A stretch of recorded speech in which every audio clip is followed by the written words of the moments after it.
Okay.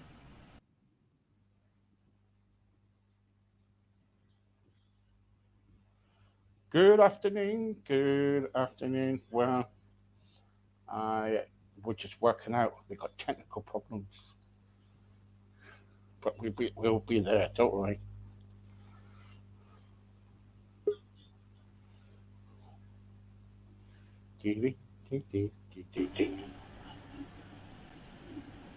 That's better. That's better. Yeah. I like your backdrop. Is that your home? No, No, is it? No. No. Oh, is it one of those backdrop things? Yeah, it's not Yeah, my it's not pop.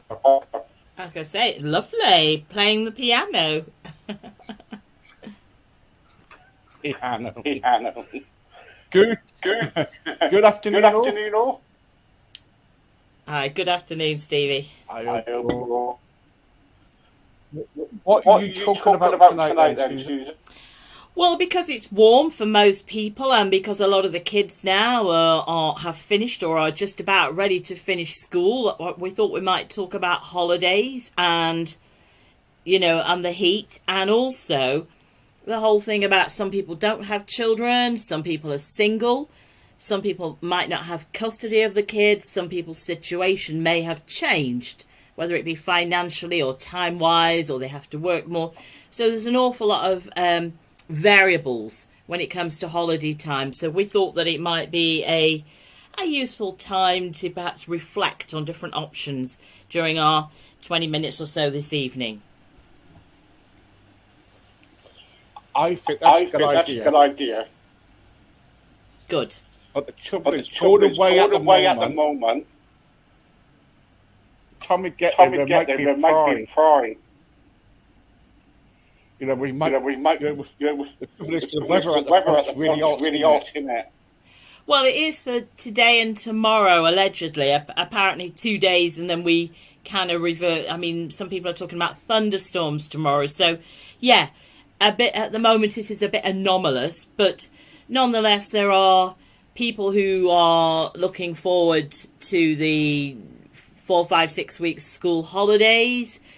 Some hopefully with glee, thinking they're going to spend time with the children, they're going to touch base, have a nice time. Some people may be thinking about going away, even though I know Heathrow have instructed some of the airlines not to take any more bookings. So they're trying to manage the bookings so they don't get the chaos that they've had this last few weeks or so that's been well documented in the press about long delays and baggage handlers and strikes and things. So some people may be wanting to go away. Some people might be looking to have a staycation at home and do things with the children. And as I mentioned before, some people may be on their own and having to think, okay, I'm going to take my leave. What am I going to do with it? I'm by myself. What do I do? What options are there? So there's all sorts of goods and bad connections, aren't there, with holiday season, holiday time, particularly at this time of the year. Definitely is. And also it's busy. Yeah, absolutely. Some places are busy, and even the people who were saying, right, let's go to the park, or let's go to the beach, or let's have a day out to a adventure park or something. A lot of those places will be pretty busy, but there's still opportunities to find deals. A lot of local places will probably have maybe 2 for 1, or one adult with 2 children. I know around where I live, certainly in terms of food and eating, a lot of the big stores, the supermarkets, the Tesco's and Aldi and Asda and all these places, a lot of these places that have on-site cafes are doing bargain meals for children, so that the children don't have to worry about being fed, so the parents don't have that additional stress of thinking, how am I going to finance the children when they normally get fed at school. So a lot of the supermarkets are sort of stepping up and are saying, children between certain hours eat free, or children, as I said, 2 kids and 1 adult, the children may eat free. And so there are options where we can do things with the children and not necessarily having to be quite so concerned about what we're actually spending. Yes, it might be an issue, but there are ways that we can perhaps cut back a little bit on what we actually have to lay out. Do you think supermarkets are not Orientate, yeah, I guess so. But I suppose if you are one, yeah, I mean, it's not a fair, is it? It's not a festive opportunity. But I do think, in terms of feeding the children, you can perhaps bolt it into the middle and say, right, we'll go round the park and we'll have a game of football or rounders or something. We'll go and have a treasure hunt, and then we come back and we have whatever it is your kids want to eat, you know, the fish fingers or the beans or whatever it might be. And so I think that some things are down to the parents, and it's up to, yeah, the supermarkets can't necessarily introduce placations, you know, but at the same time, they're perhaps helping as best they can in terms of finding ways to give children food, even though they are encouraging perhaps the parents to come and spend a tenner so they can get that benefit or whatever. But a lot of them are doing what they can, and a lot more are coming online. Apparently, they reckon Marks and Spencer's and a couple of the other big supermarkets are talking about joining in on this meal deal thing for children over the holidays. I know the superstore down where I am. They're doing meal deals for a pound. Yeah. And quite a few of them are. I've got a big long list of them that I, you know, for around my area, I've got a big long list of all of the different supermarkets and what it is they're actually offering. And yes, they, as I say, I think some more are looking to join in. And I think some of these supermarkets are offering this until first week or two of September. So it's a real weight off the minds of some of the parents, hopefully, where they already have the children at home and they have to perhaps entertain them and find snacks and things throughout the day and give them juices and perhaps admission fees to get in places. And then at least hopefully some of the stress of actually feeding them is perhaps being minimised or alleviated in a way. But yeah, there are things that we can do, and not everybody's got children, as I said before. So there are things that we can do at holiday time. Not everything has to cost money. So there are ways that we can perhaps do things if we've got children to entertain them. Get them outside playing games, get them inside doing crafts if it's a wet weather. Start thinking of ways that you can do things that don't necessarily need to be spending money on. And I know that so many people talk about children getting bored. And actually, one thing about children getting bored is that it's not a bad thing. Children don't need to be entertained continually. And a lot of parents stress over that. I've got to take my kids out, I've got to find something, I've got to choreograph every minute of every day. Actually, no, you don't. Most of us who are over the age of about 35 or 40 spent a reasonable amount of time as a kiddie, perhaps a bit bored looking out the window and wondering what we're going to do with ourselves. But we got through the other side, and it is about using your imagination, finding ways to entertain yourself, and that's not a bad thing for a child to have to do. To read a book or to play a game or to entertain themselves in some way and actually find that they can dig deep and find ways to amuse themselves. And it's not just about gaming and being on your phone and all the rest of it, up in your bedroom doing different things up there. It is about perhaps finding ways to get outside. I mean, I don't know about you, but we used to go out of the house during the school holidays, get out of the house, breakfast, out the house, and we didn't come back till bedtime. And so that kind of thing, you'd be wandering around the fields, or you'd be, enjoying what you were doing, and it was a good playing games and things on your bike maybe. So tadpoling or whatever it might be. And so there are ways that we can do that, and children need to stimulate their imaginations, not have everything spoon-fed to them continually throughout the holidays. Gosh. The only time I used to go home is when a policeman opens my ear after After apple scrumping. Oh, wow.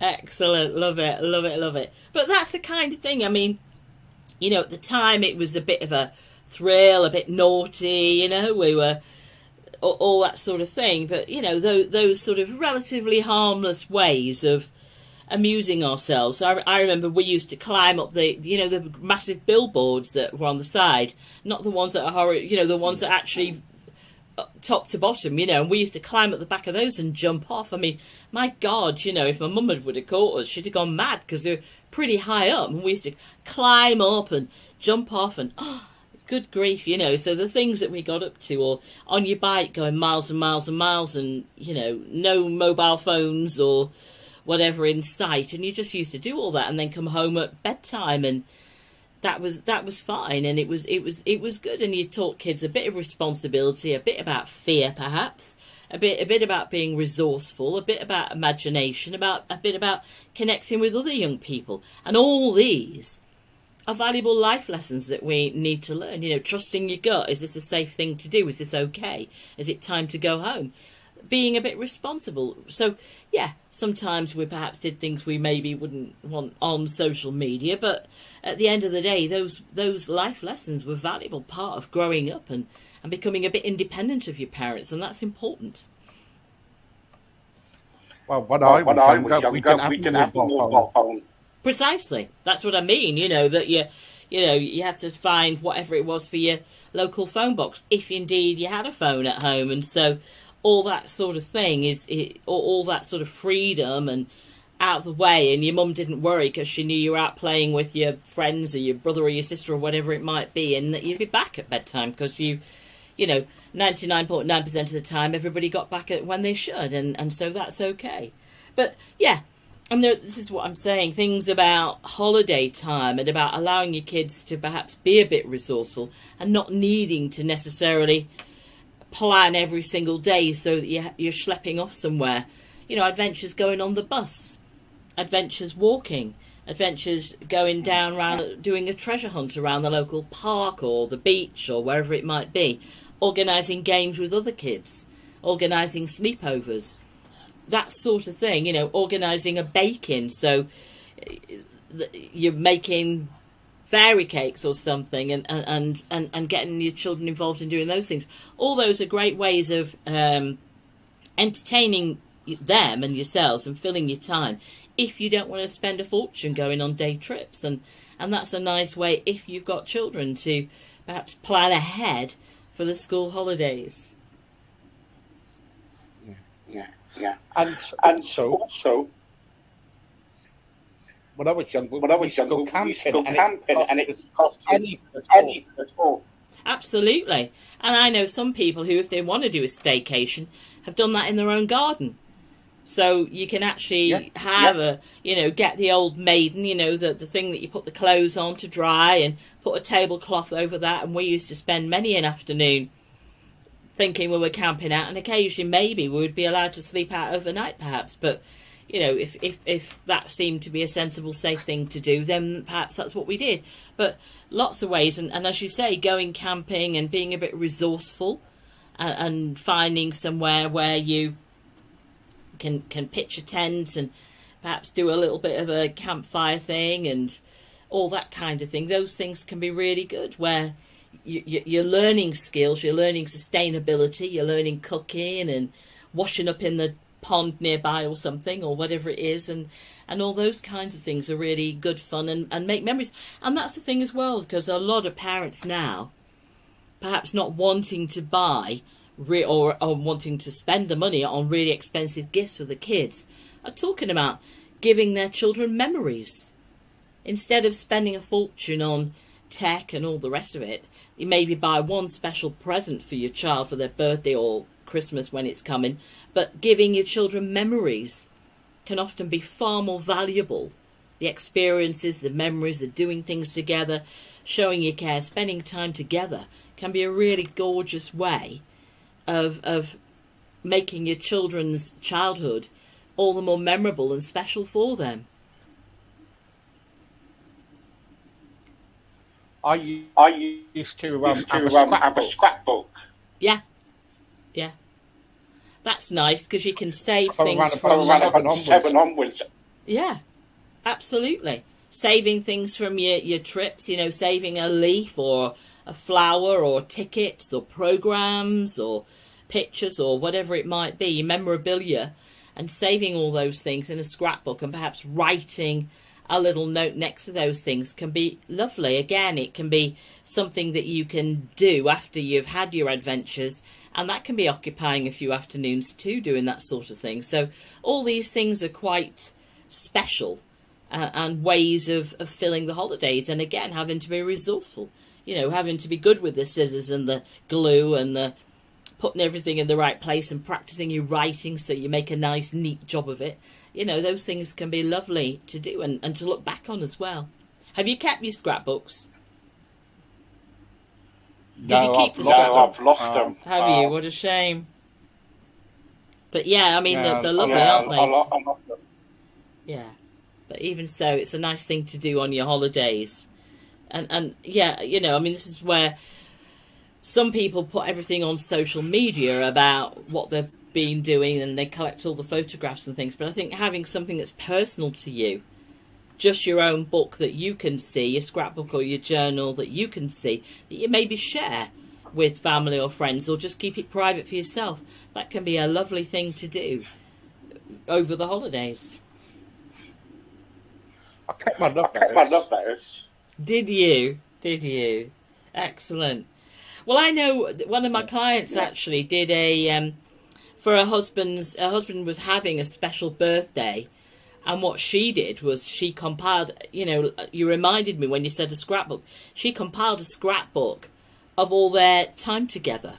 So I don't know I think it might have been a special birthday or an anniversary, but she compiled all the stuff, you know, all the programs, all the different things, all the tickets, everything from their time together, and gave it to him as his present. And she spent a lot of time on it, a lot of hours. So what she'd not spent in money on an expensive bottle of aftershave or something was the time and the love and the effort and the thoughtfulness that she put into compiling the scrapbook for him. And he was absolutely thrilled to bits, because you can't get more personal, more thoughtful a gesture than that.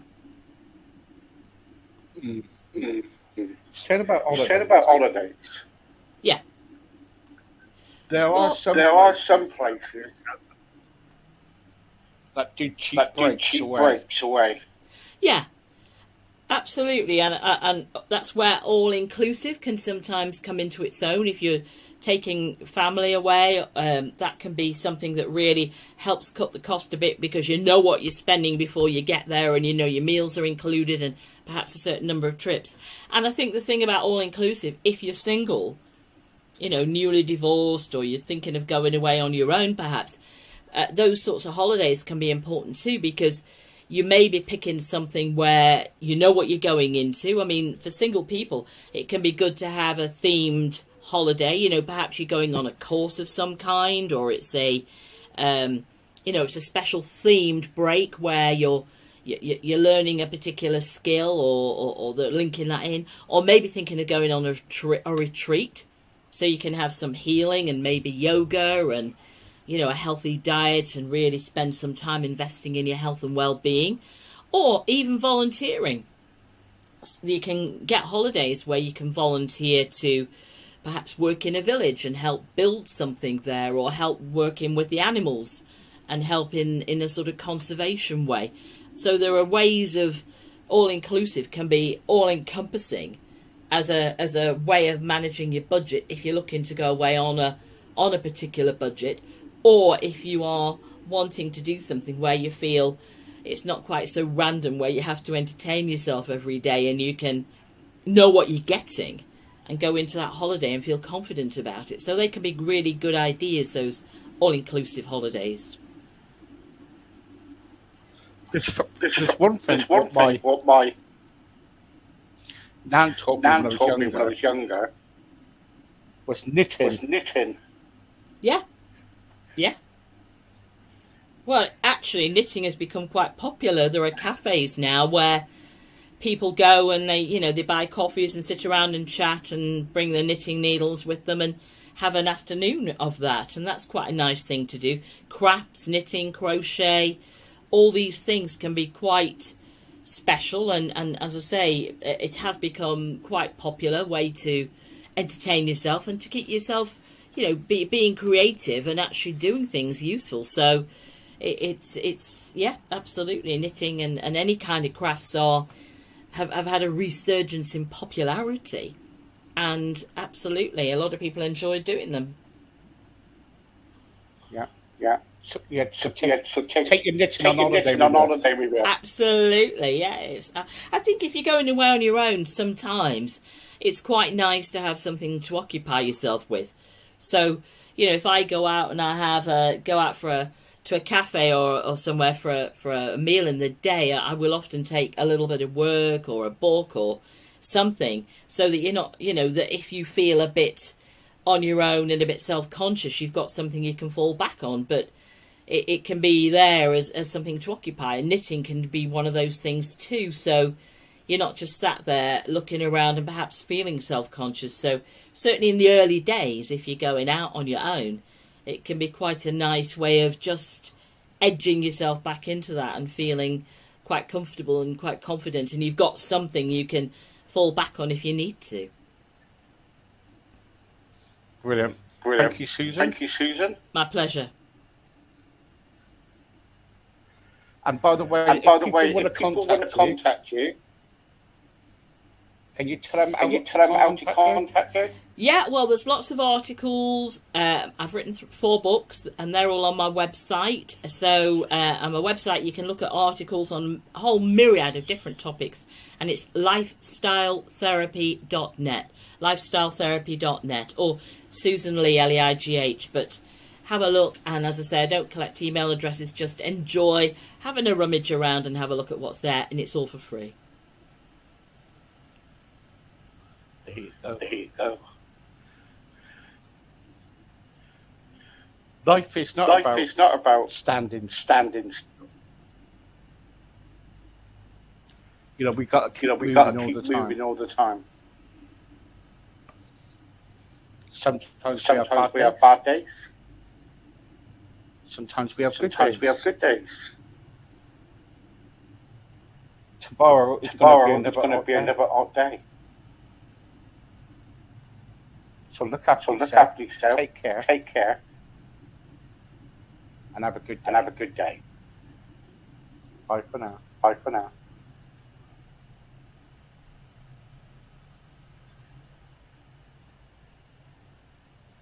Thank you.